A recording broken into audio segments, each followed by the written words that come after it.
In the heart of South Africa, a nation would rise, one marked by strength, unity, and fearsome warriors. This was the Zulu Kingdom, born from the ashes of chaos and led by the iron-fisted hand of King Shaka. Born in 1787, Shaka was the son of Zulu chief Senzangakhona and his 10th wife, Nandi. His early life was fraught with hardship and strife, but his determination and ambition shone through. As a young man, Shaka sought to bring order to the fractious Zulu clans, each vying for power and territory. He began by reforming the Zulus' military, introducing a new spear, the iklwa, which allowed his warriors to fight with deadly efficiency.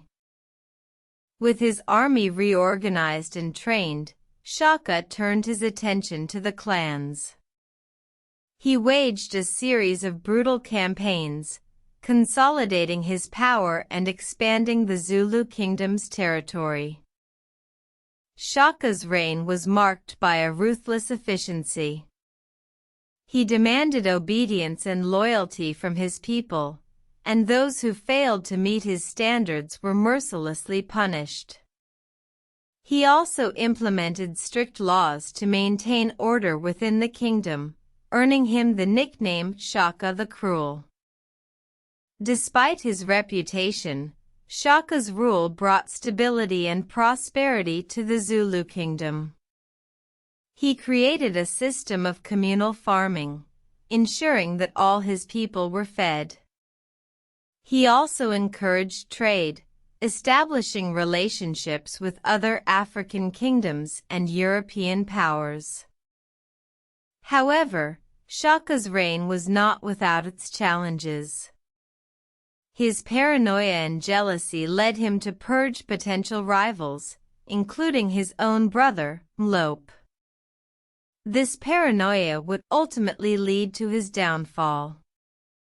In 1828, Shaka was poisoned by one of his wives, Nangwane. His death plunged the Zulu Kingdom into a period of instability, with various chiefs vying for the throne. The Zulu Kingdom would survive, but it would never again regain the power and prestige of Shaka's reign.